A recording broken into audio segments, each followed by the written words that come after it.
Reprenons des employés de la société AFCOM exerçant sur l'axe au Cala-Mikolongo, situé dans le premier arrondissement de la commune de Libreville.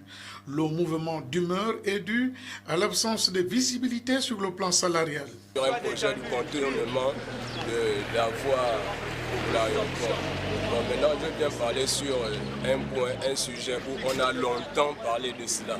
Très longtemps, depuis qu'on a commencé ce site. Mais nos prestations nous prennent comme si nous sommes à leur merci, comme s'ils sont partis chercher des villageois en brousse pour venir leur placer en ville pour travailler leur argent. Non, nous sommes des jeunes Gabonais qui se battent. On ne veut pas aller voler, aller braquer. Au contraire, on préfère travailler. On travaille pour pouvoir avoir, en dépendre au moins de nous-mêmes. Mais quand on le fait, ce n'est pas aussi de manière, parce qu'on cherche l'argent, le travail, ce n'est pas aussi une manière aussi de pouvoir marginaliser des gens. Non. Pour payer l'argent, toi tu travailles tout un mois. Pour d'abord te payer, c'est un problème. Et ce qui arrive même, c'est aussi un autre problème. Moi là d'où je parle là, je suis fatigué de ma prestation. Sérieusement, je suis fatigué de ma prestation. Et maintenant, la prestation c'est JL. Je suis fatigué, j'en ai ras-le-bol, sérieusement, de JL. Et dans bientôt, je cherche à basculer dans une autre prestation. Au moins là-bas, au moins, je travaille, je vois quand même si on me coupe ça, je ne peux pas défendre de couper mon argent. Mais il faut aussi quand même respecter la personne qui fait cet argent. Nous sommes là parce que nous revendiquons certains droits que nous estimons bafoués de la part de l'autre Afghans, tout de même de nos prestations aussi. Aujourd'hui, pour la plupart, nous défendons plusieurs choses. Premièrement, on a un problème de transport. On se rendait compte qu'au début, on n'a que 2 bus ici. Mais au fur et à mesure que le nombre des ouvriers augmente, alors que le transport devient de plus en plus risquant. Allez-y voir dans quel état les travailleurs de notre Afghan se font transporter tous les jours. Donc déjà, ça c'est le premier point. Le deuxième point, c'est les retards du salaire. Ici, dans le contrat, on est censé être payé chaque 5. Mais malheureusement, chaque mois, tout le monde perçoit le salaire à partir du 8, 10, parfois 15 jusqu'au 20. Donc nous sommes mal payés. Ça premièrement, concernant les retards du salaire. En troisième lieu, c'est aussi par rapport au gré salarial. À l'autre France aujourd'hui, un technicien se fait payer à 3000 jours si on tenait compte de ce que nos prestataires nous disent. On est payé à 3000 francs jour, ce qui est impossible dans un pays comme le Gabon, que normalement le SPIC est censé être payé à 5000 francs jour, alors qu'ici à France on se fait payer à 3000 francs jour. Donc ça aussi c'est un problème. Donc il y a tout ça qu'aujourd'hui, on a décidé de ne pas travailler. On n'a pas fait du désordre. On a juste décidé de ne pas travailler et de porter plus haut nos voix auprès de l'administration. Les responsables de la dite entreprise qui ne se reconnaissent pas dans cette gestion quotidienne pointent plutôt d'un doigt accusateur les prestataires des services. Qu'on me charge de vous dire que le problème ne se situe pas à leur niveau. Ils sont en conformité avec les lois gabonaises en matière de salaire. Le problème se situe au niveau des prestations. Il y a plusieurs prestations ici. Et s'il y a un problème au niveau des calculs des salaires, ce problème ne concerne pas AFCON. Mais ce problème concerne les prestations. Une situation compliquée qui remet ainsi en cause les délais de livraison des travaux. Confrontés à un litige de titre foncier avec Michel Baranov, les habitants de Bel Air, précisément à Lille, dans le premier arrondissement de Libreville, crient à l'aide aux autorités à quelques semaines de la présidentielle. Ici, nous sommes confrontés à une situation de litige foncier avec un monsieur nommé Michel Baranov. Et nous sommes de déguerpir les lieux dans les jours qui suivent. Notons que nous avons acheté ces parcelles avec le chef du quartier qui auparavant, je crois aux années 2007, avait fait un contrat de vente avec ce monsieur Baranov. Ils étaient partis sur la base de 40 millions. Mais le monsieur a fait une avance de 6 millions en espèces et donné au chef du quartier un véhicule d'une valeur de 3 millions, ce qui totalise 9 millions sur les 40 millions. Après, le monsieur est allé à l'étranger. Le chef du quartier n'a plus eu de ses nouvelles. Et elle a adressé des courriers des années après pour dire non, bon, apparemment, notre arrangement n'est pas respecté. Donc, moi, je vais vendre une certaine parcelle et te rembourser ton argent. Le monsieur n'a pas réagi. Je crois aux années 2015, par là, elle a commencé à revendre les parcelles. Et aujourd'hui, cette affaire surgit d'abord en 2019. Nous étions allés jusqu'au tribunal, mais le tribunal n'a pas pu, nous n'étions pas allés au terme du procès parce que, étant en période de Covid, on avait fait surseoir le procès. Et le mois dernier, nous sommes surpris de recevoir des huissiers avec des documents du tribunal disant que le procès a bel et bien eu lieu en 2021 et que nous, parties adverses, nous n'étions pas présentes. Donc, il n'y a que la partie de M. Baranov qui était présente. Donc, le tribunal a rendu verdict en donnant raison au M. Baranov. Comment cela se fait-il, vu que le tribunal, nous avons les coordonnées là-bas. Nous n'avons pas reçu de convocation, nous n'avons eu aucune nouvelle sur le dit procès. On se demande comment le procès a pu se tenir sans que nous ne soyons informés. Et par la suite, avec la décision du tribunal, il y a aussi l'autorisation de déguerpir les lieux. Si nous, dans les délais qu'il a donnés, si nous ne respectons pas, ils viendront nous casser, nous déguerpir et casser nos biens. Une situation qui accable la dite population qui ne sait à quel sens se vouer. Le lieu, normalement, cet endroit, Baranov n'avait pas le droit d'avoir les papiers de cet endroit parce que c'est un lieu abandonné. Mais jusqu'aujourd'hui, on se demande comment il a fait pour avoir les papiers. Et nous, le problème est déjà au tribunal. Et chaque année, nous sommes menacés par Baranov.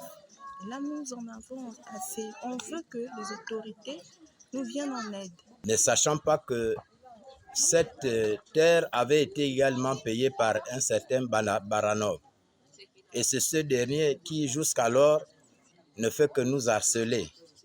Raison pour laquelle, pour faire entendre nos voix, pour attirer l'attention des autorités compétentes. Dirions-nous si nous sommes expulsés d'ici? Nous, ce qu'on aimerait dire, nous attirons vraiment l'attention de nos politiques. Nous sommes des Gabonais. Ici, il y a des personnes, des cas sociaux. Nous avons des mamans aveugles, nous avons des orphelins, nous avons des veuves. Si l'on nous met à la rue, où est-ce que nous allons aller? En ce moment, nous sommes en période électorale. Est-ce dans ces conditions que la population gabonaise doit se rendre au scrutin pour voter? Je voudrais dire à nos politiques, les campagnes ne se font pas au rond-point de la démocratie. Les campagnes ne se font pas au jardin botanique. Il faut être auprès de la population pour connaître quelles sont les souffrances qu'endure, les réalités qu'endure la population gabonaise. Quand franchement, nous sommes fatigués. Cette affaire, ce n'est pas d'aujourd'hui, ça date de plusieurs années. Un temps, on vient, l'affaire surgit, après on stoppe.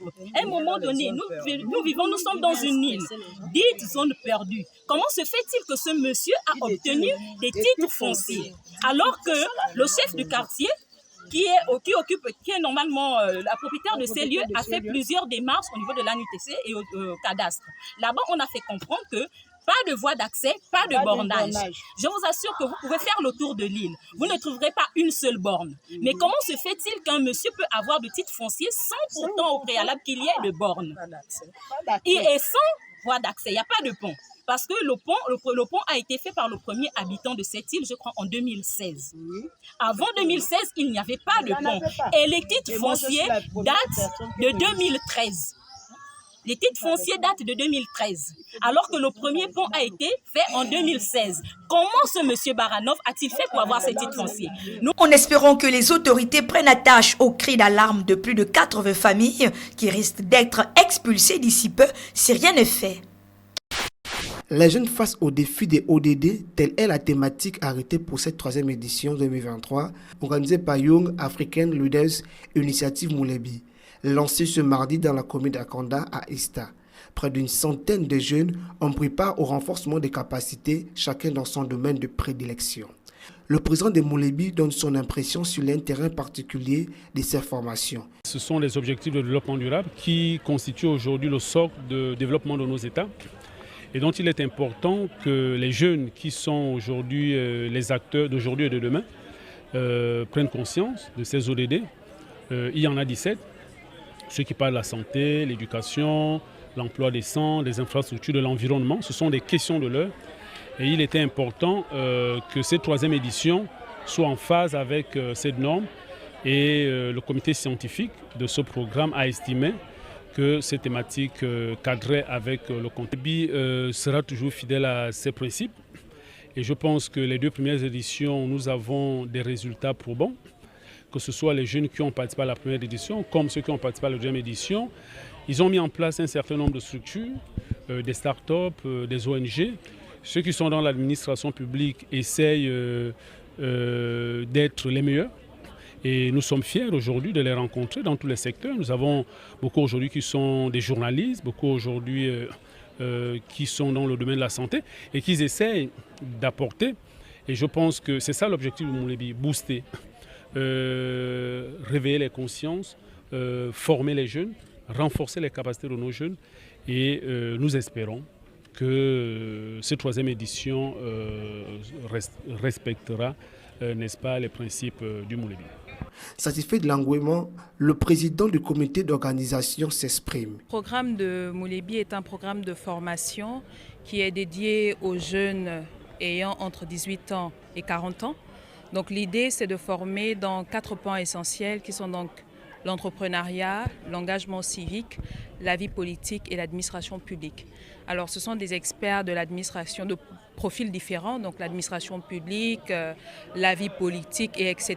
qui viennent pour renforcer pendant les capacités des jeunes participants pendant une semaine. Une troisième édition rehaussée par la présence du professeur Lee White. Recherche scientifique, une fois que j'ai fini à étudier l'exploitation forestière, j'ai travaillé sur l'histoire de la forêt.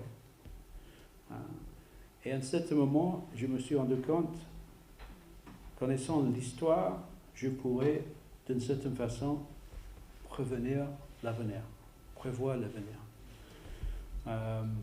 C'est pour ça que je suis devenu négociateur changement climatique avec le Gabon. C'était avec Étienne Massard à l'époque, qui était DG Environnement en 2008.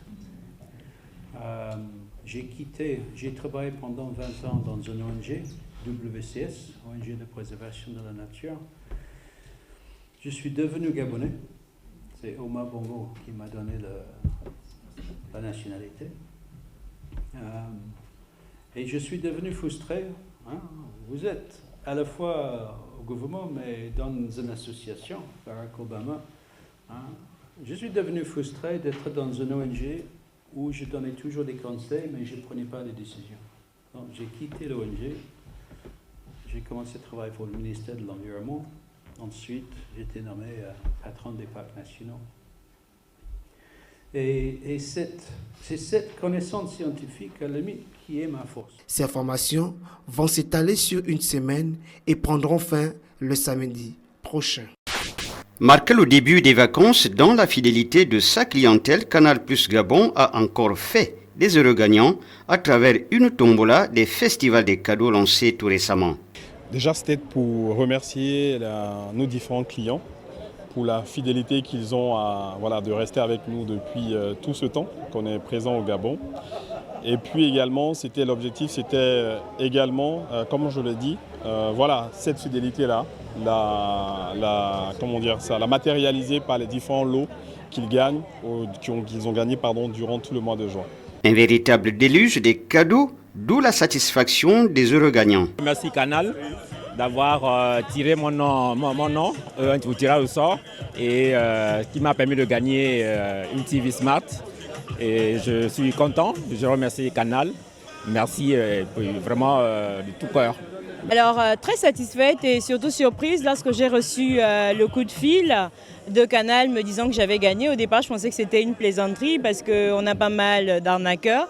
Et je suis allée sur la page Facebook, j'ai bel et bien vu mon nom écrit et voilà, j'ai gagné un bon d'achat. C'est une première, je n'ai pas l'habitude de jouer, j'ai juste été sélectionnée et je suis très ravie. Merci Canal. Depuis 30 ans, Canal+ a pour objectif d'offrir le meilleur de télévision en Afrique en différentes formules d'abonnement, des offres en constante évolution précisément au Gabon. Soucieux de contribuer à la transparence électorale à quelques semaines des élections générales au Gabon, le Réseau national des organisations libres de la société civile pour la bonne gouvernance, ROLBG, et le Consortium des organisations de la société civile pour la transparence électorale et la démocratie COTED ont organisé un atelier de formation sur l'observation électorale citoyenne, le suivi et la sécurisation du vote ce 25 juillet 2023 à l'Arche de l'Alliance 6 au quartier Charbonnage dans le premier arrondissement de la commune de Libreville. Une journée qui est destinée à former 4000 observateurs citoyens de la prochaine élection, dont la mission sera d'assurer l'observation citoyenne comme cela est présenté, la surveillance des scrutins et la sécurisation et bien sûr des scrutins. Les leaders d'opinion, les mouvements des jeunes, des femmes, les associations, les ONG, les syndicats,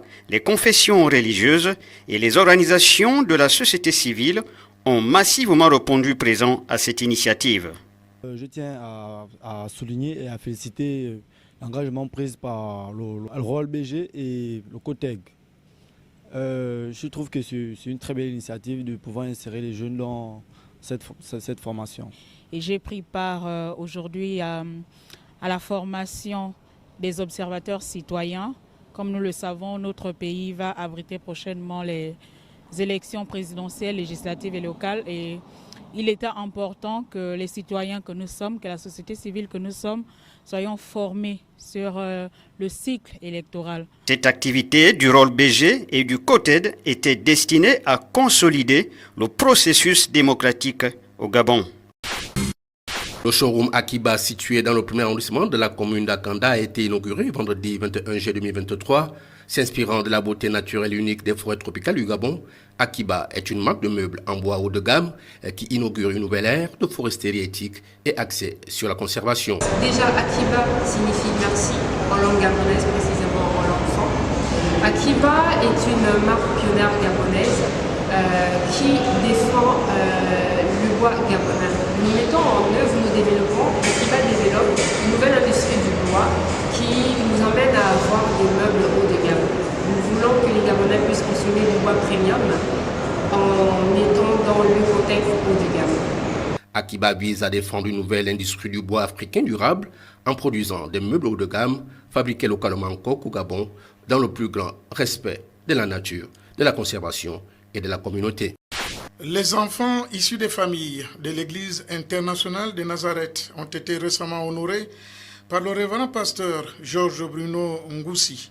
Occasion pour ces derniers de rendre grâce à Dieu pour leurs prestations aux différents examens scolaires. Il nous a fait grâce d'avoir tous ces enfants que vous voyez là s'admettre à tous leurs examens, depuis la maternelle jusqu'en terminale.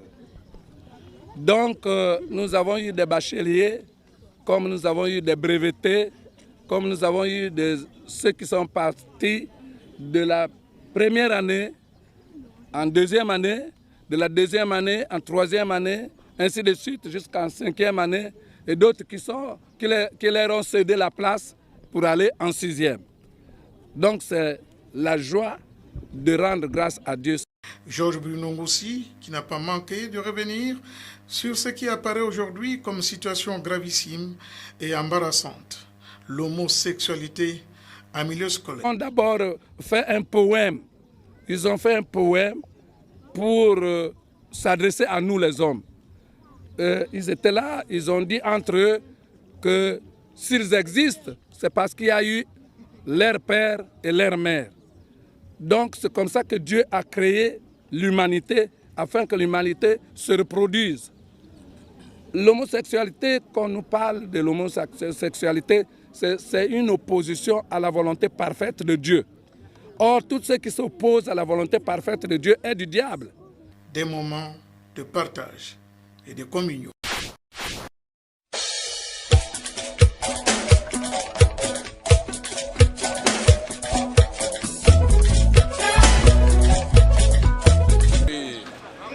Un travailleur d'Afcons sur Okala, sur un projet de contournement d'avoir l'aéroport.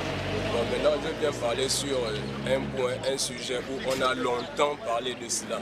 Très longtemps, depuis qu'on a commencé ceci.